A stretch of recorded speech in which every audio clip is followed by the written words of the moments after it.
Hi everybody, it's Jen with Unchained Crochet. Sorry I haven't been on and recorded just a shout out and hello lately, or thank you. I've been working on my tutorial videos and having some difficulties with the brand new phone I just got a couple weeks ago, having problems with storage now. So I have to edit my videos in the editing app and then be able to export them. But to be able to export them and have the video edited remain intact, I have to still have those videos stored on my phone. So it's a vicious cycle. You have to have one to get the other, kind of like if you lose your identity cards, your social security card and your driver's license, you have to have one to get the other. So it's just been extremely difficult. And I also recorded this for the tutorial of the Wild Violets cardigan. That disappeared. No idea where it's at. It did not back up to my Google Photos. So I have an older video I found that this was the do-over for because I couldn't find that video. Now that video reappears. So I have that video, but I'm not totally satisfied with it. So I do plan to re-record the tutorial for the start of the Wild Violets cardigan today. Let's see. I want to show you the chart for that. This is the chart. I will post it to my Instagram, but please do not expect to just pick up the chart, print it, and be able to stitch it on your own. The chart is a little bit complicated because these two rows depend on a stitch count of a multiple of 4. The other ones can rely on just a multiple of 2, but these two rows here have to have a multiple of 4 plus 1. So that being said, just be aware you may have to come back and rewatch the Wild Violets tutorial again to accompany this and vice versa. This will be posted to my Instagram and linked in the video description of the Wild Violets cardigan tutorial series, which will be its own playlist. Okay, I got a critique on my slipper video. I appreciate critiques, I really do. Some problems I am aware of. I have, right now I'm recording from a selfie phone holder with a ring light. It does not adjust forward and backward. The gooseneck, let me grab the gooseneck real quick.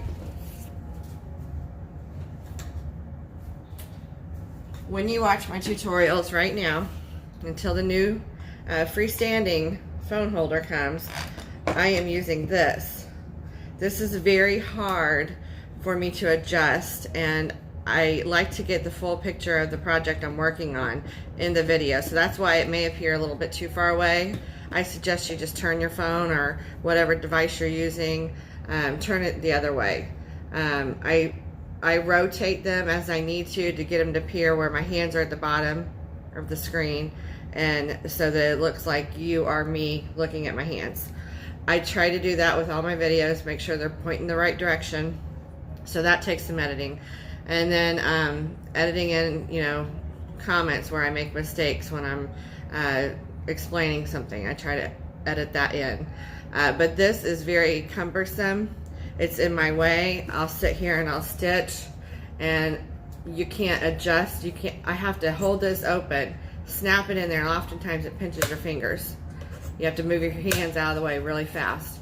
And when it's open, you can see there's a slot there where I can hit the record button, but I also have to be able to scroll over and hit video anytime I want to start re-recording again. Put it in there and scroll over and hit video. If you hit video and you pop it in there, sometimes it's too late, it says too long, the whole, the screen goes off, even though I have it set for 10 minutes before it shuts off. So just want you to know I am working on that. Right now I'm in the gooseneck. So that is an issue that I'm very aware of.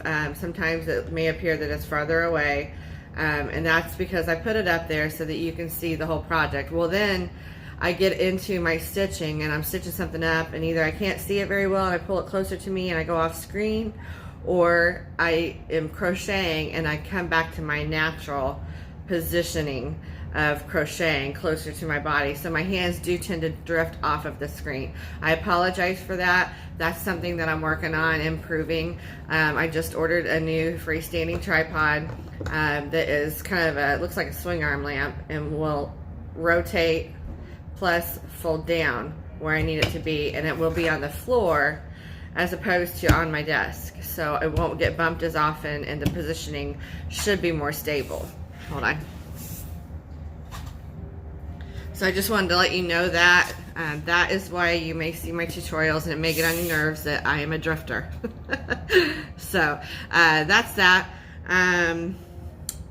Let's see. Oh, hot potato clue game. I have explained that in 2 previous videos. I think I have it in its own playlist. If I don't, I'll recheck and make sure they are in a playlist. We have 5 of us, counting myself, which I'm not playing, but I am participating as I am starting the square and sending it off to the first person. I would like to have at least 8 people to join in that. So we still need 4 more people, because I'm not counting myself. I would like to have 8 players involved. That way that people are getting their watch hours in, because we'll have to watch each other's videos to figure out the clues. I say we, I'm not included, I'm not playing the game, but that's how it's going to be done. So when you get the blanket from someone, you have, 4 days to complete your portion of it, however much you get done, and then you're going to send it to the next person. You're going to videotape it and give a hint of that next person you're sending it to. Just a hint from one of their videos or something. Be very careful not to give an obvious hint. And then the prize will be one of my hooks that have an ergonomic handle. I've showed those off. You can see them in my other videos. It's polymer clay with a mani on it. So email me. This is the last shout out for the hot potato clue game. I'm not going to beg you to join. If you're interested and you can commit to doing a few to several rows on a round blanket, it's square, it's done in the round.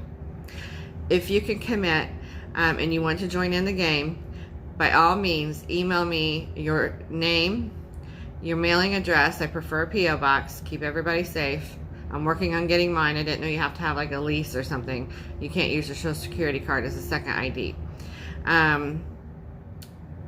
Email me your favorite hook sizes, and your favorite colors. And when someone guesses the correct person that the blanket was sent to, and the person that's got it sent to them can't guess, so they're disqualified from that. But when someone guesses that is registered and joined in the game through email, then that person will receive a crochet hook from me if you guess the right answer. If you don't guess, obviously you don't win. If 3 people guess the correct person, they made the clue a little obvious, but that's okay. You'll still get a crochet hook. If it takes 3, it takes 3. All right, so I will be busy in the kitchen if everybody starts guessing the correct answer, so please do not be too obvious. But we want to have fun with this. I want it to be lighthearted, and anyone who needs watch hours, this is a good game for you to get involved in. That said, I'm going to be putting up a video today of my progress with the orchid top inside the Designing Mind. It says like inquiring minds want to know, how do you begin to design a top or design crochet? So orchid top right here. I'm going to do a video on that next. So let's see. Thank you, Ryan, for thinking of me. I totally understand when you forget some things. I totally get that. And I just wanted to thank everybody for your kindness, your kind words, comments, critiques, and hope that you keep coming back and can tolerate my growing pains. All right. I'll catch y'all later. Bye-bye.